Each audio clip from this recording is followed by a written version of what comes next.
je dois dire que je suis très heureuse de venir vous parler et justement vous présenter la perspective, une perspective dite d'affaires sur l'histoire des francophones en Ontario et notamment sur leur conjoncture économique actuelle. Alors, permettez-moi de commencer avec un commentaire que je dirais plus personnel sur notre démographie ici en Ontario. Je suis toujours étonnée et aussi, j'avoue, un peu frustrée de la surprise que je provoque lorsque j'annonce à des amis du Québec et aussi d'ailleurs au Canada que la population franco-ontarienne est 2 fois plus importante que la population acadienne.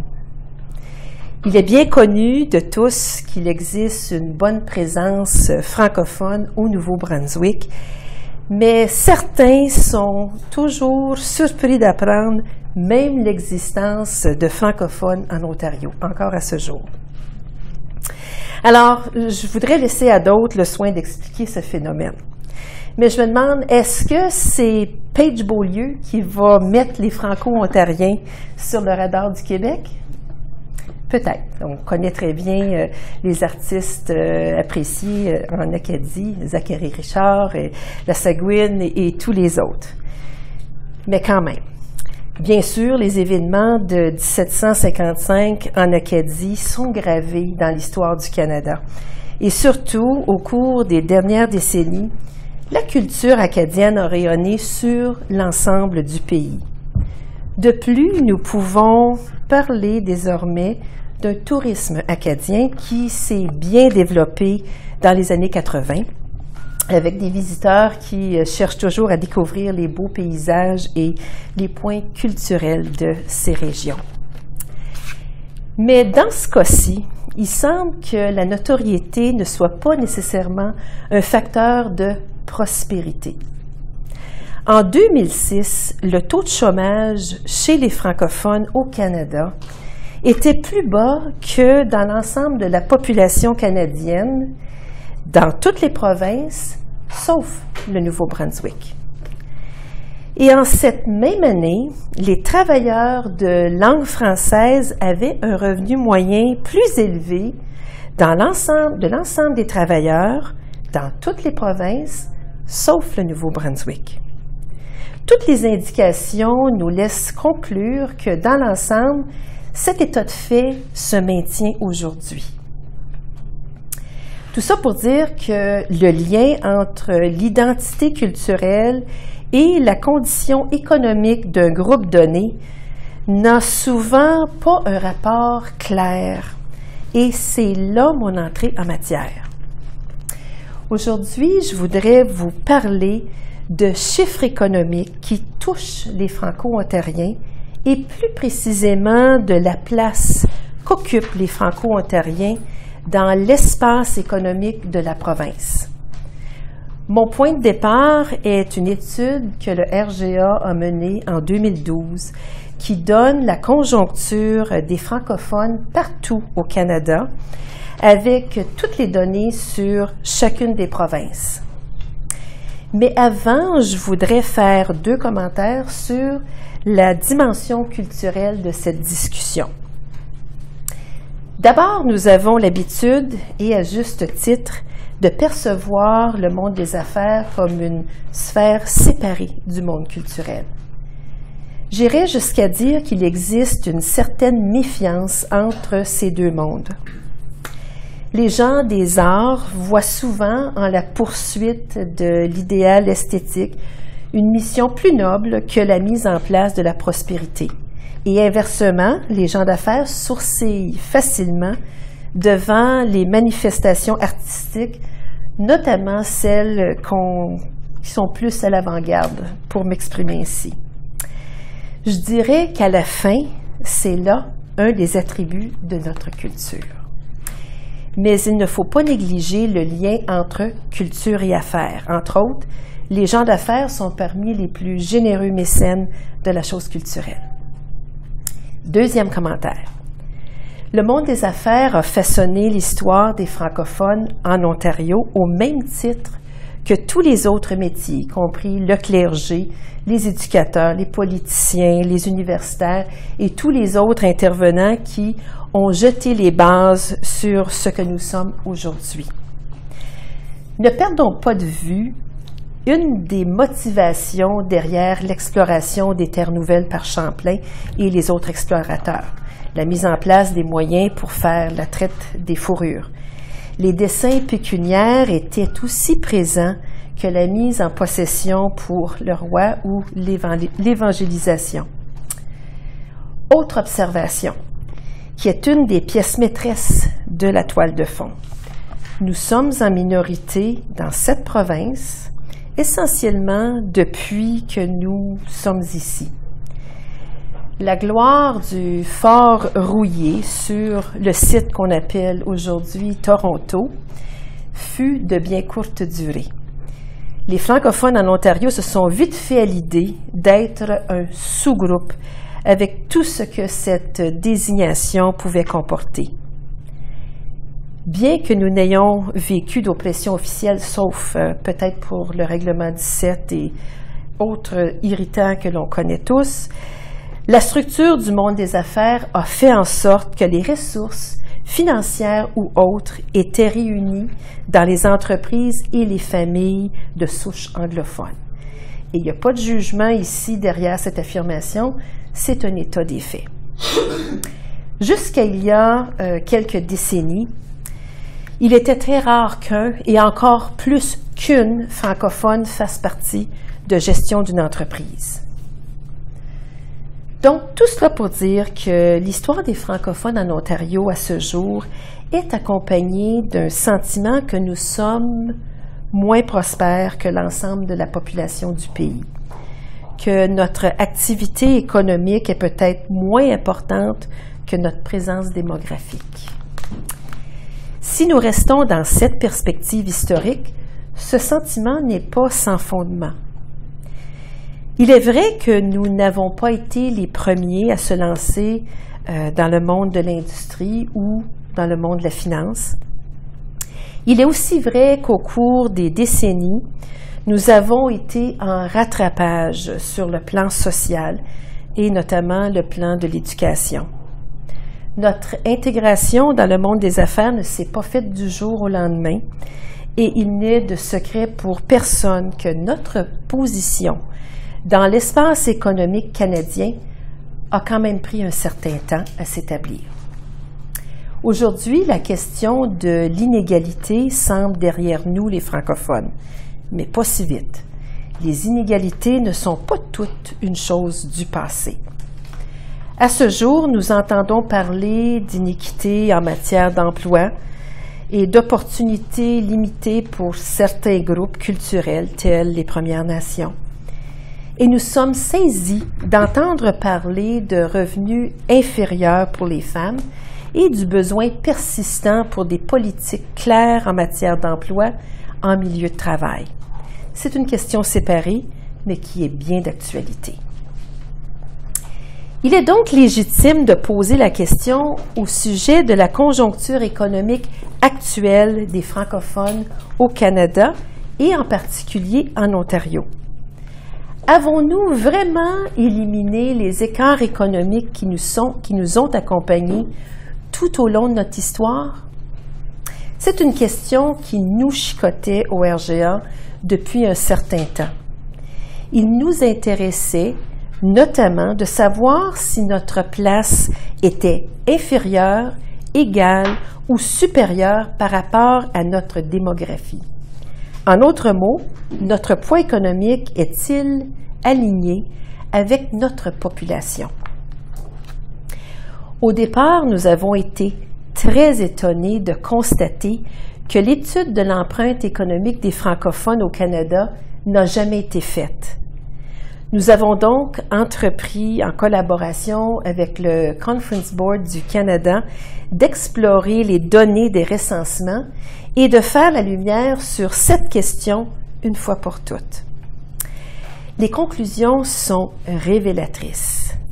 Globalement, le rapport nous indique que l'empreinte économique des francophones est en gros proportionnelle à leur nombre. Dans l'ensemble, l'idée que les francophones soient défavorisés sur le plan économique a déjà, sans doute, eu sa place. Mais les choses ont bien évolué et cette réalité est maintenant bien révolue. Je voudrais vous présenter quelques chiffres pour l'ensemble du Canada et ensuite des données plus précises sur l'Ontario. D'abord, pour ce qui est de nos secteurs d'activité en 2006. Mais pourquoi 2006? C'est la dernière année de recensement où fut utilisé le formulaire long. Vous vous en souviendrez peut-être, c'est un sujet qui a fait couler beaucoup d'encre. Le formulaire long du recensement de Statistique Canada a été aboli pour le recensement de 2011 conformément aux instructions du gouvernement précédent, malgré les protestations de tous les secteurs de la société, y compris les gens d'affaires, et aussi le témoignage de 2 statisticiens en chef pour qui le nouveau recensement volontaire n'aboutira qu'en renseignements statistiques inutiles. Nous savons maintenant que le formulaire long est de retour pour le recensement de 2016 et nous avons bien hâte de voir l'évolution de nos données, même si cette évolution ne sera pas significative en termes absolus. Les chiffres de 2006 donnent déjà un très juste aperçu de la conjoncture. Je veux ajouter une petite parenthèse, que le milieu des affaires se réjouit du retour du formulaire long. C'est vraiment un outil qui permet de donner le pouls économique, donc un outil décisionnel à la fois pour les secteurs publics et privés. Donc en 2006, la proportion des travailleurs francophones vue par secteur économique était très comparable à ce qu'elle était pour l'ensemble des travailleurs, aussi bien à l'échelle du Canada que dans la portion hors Québec. Toutefois, un secteur se distingue, celui de l'administration publique, en particulier à l'extérieur du Québec. En effet, la part des emplois de l'administration publique occupés par des travailleurs francophones à l'extérieur du Québec en 2006 se chiffrait à 11,1 % alors qu'elle ne dépassait pas 5,7 %, presque moitié moins pour l'ensemble des travailleurs. Nous n'étions pas surpris de savoir que le secteur public était un employeur de prédilection, mais la proportion nous a un peu étonnés. On sait très bien qu'ici, à Ottawa, si on veut travailler au gouvernement fédéral et on est bilingue, on a de bonnes chances. Cette conjoncture a un effet direct sur le revenu. Le revenu moyen des travailleurs de langue maternelle française est plus élevé que celui de l'ensemble des travailleurs. Une bonne proportion des emplois dans la fonction publique exige la connaissance du français en plus de l'anglais, ce qui favorise la main-d'œuvre francophone. Dans les administrations provinciales, la connaissance du français est souvent un atout, surtout pour les emplois de première ligne. Donc, étant donné les salaires relativement élevés des administrations publiques, il est possible que cette plus forte proportion de travailleurs francophones dans ce secteur explique, du moins en partie, la supériorité des revenus de la main-d'œuvre francophone par rapport à l'ensemble des travailleurs. Côté emploi, comme je l'indiquais plus tôt, le taux de chômage chez les francophones était plus bas que dans l'ensemble de la population et le revenu moyen était plus élevé que l'ensemble des travailleurs. Parmi les résultats les plus frappants, notons une très grande similitude entre la part des emplois détenus par des francophones et la proportion de ces personnes par rapport à l'ensemble de la population. Pour le Canada tout entier, la part des emplois détenus par les francophones est exactement la même, à 22 % que la population de francophones par rapport à la population totale.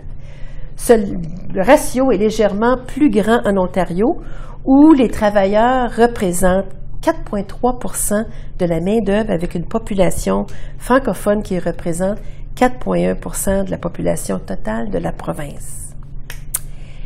En ce qui a trait au produit intérieur brut, le PIB par habitant. Donc, ce PIB par habitant de l'espace francophone, il est plus élevé que le PIB global par habitant au plan national. Néanmoins, pour l'ensemble du Canada, le PIB par habitant de l'espace francophone demeure malgré tout inférieur au PIB par habitant, toute origine linguistique confondue. Cela s'explique par le fait qu'environ 80 % des francophones se trouvent au Québec, où le PIB par habitant est moins élevé que la moyenne canadienne. En Ontario, la part du PIB des travailleurs francophones, 4,3 %, est légèrement plus élevée que la population francophone qui représente 4,3 % de la population de l'Ontario. Le PIB par habitant est couramment utilisé comme indicateur du niveau de vie des habitants d'une région. Et il est évident que l'espace francophone n'est pas à proprement dit parler un territoire ou une région. Nous avons tout de même compilé le PIB par habitant de l'espace économique des francophones de l'Ontario en divisant la production brute des travailleurs francophones par le nombre d'habitants francophones, ce qui donnait 44 180 $ en 2006, comparativement à 38 120 $ pour l'ensemble du Canada. Toute origine linguistique confondue, bien entendu. Bien entendu, il y a passé de l'eau sous le pont depuis ce temps, y compris la crise de 2008. Mais la prochaine version de l'étude nous révélera sans doute que cette tendance se maintient globalement. Je voudrais m'arrêter un instant sur la répartition de la main-d'œuvre francophone. Nous savons que 77 % des francophones travaillent dans le secteur des services, contre 23 % qui se répartissent entre la production industrielle, le transport, l'agriculture, les mines et la construction. Mais ce pourcentage est tout à fait en ligne avec la population du Canada en général. Le rapport soulève aussi quelques questions pour l'avenir, notamment le plan de la population. Nous constatons, par exemple, des tendances inquiétantes au niveau de l'âge moyen des francophones hors Québec, y compris en Ontario, ce qui laisse entrevoir des défis quant à la relève. Par rapport aux chiffres nationaux, nous nous situons dans la moyenne avec 12,4 % de la population qui a entre 0 et 14 ans et 10,5 % entre 15 et 24 ans. Donc, les perspectives restent plutôt prometteuses, mais cette statistique nous laisse un message important. Au cours des prochaines années, il serait bon de soutenir la croissance de la présence francophone avec une immigration accrue. Sujet d'actualité. Nous constatons une importante augmentation de la construction d'écoles francophones dans le sud de la province et ce serait bien intéressant de mieux comprendre le phénomène démographique derrière ça. Il serait utile aussi, entre autres, d'entreprendre une petite étude sur la question à savoir, est-ce qu'il faut revoir nos stratégies à l'égard de ces populations? Quel soutien peut-on leur apporter? Les services en français actuels sont-ils adéquats? Quelles sont les options académiques de ces enfants francophones après leurs études primaires? Et surtout, quel est le profil socio-économique de ces groupes? Toutes ces questions demandent des réponses. C'est ici que je cesse de vous bombarder de chiffres, mais je vous assure que ces chiffres sont non seulement très révélateurs sur notre présence sur l'espace économique de la province, mais ils sont essentiels pour guider nos actions futures. Nous tentons à l'heure actuelle de mettre en place un partenariat qui nous permettra de faire justement la mise à jour de cette étude, même si les grandes tendances sont susceptibles de se poursuivre. Cela nous apportera encore un éclairage nouveau sur la conjoncture économique des francophones en Ontario. Regard maintenant sur notre avenir. Bien entendu, il est possible de voir avec précision ce que sera la présence des francophones. Pas possible, impossible de voir avec précision ce que sera la présence des francophones dans le monde des affaires dans 50 ans. Nous devons nous soucier des tendances démographiques tout en sachant que notre pouvoir en matière a ses limites.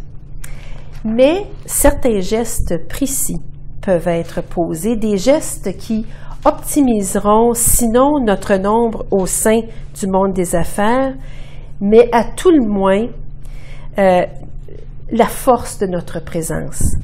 Je pense à la préparation et à la sensibilisation des jeunes à l'entrepreneuriat.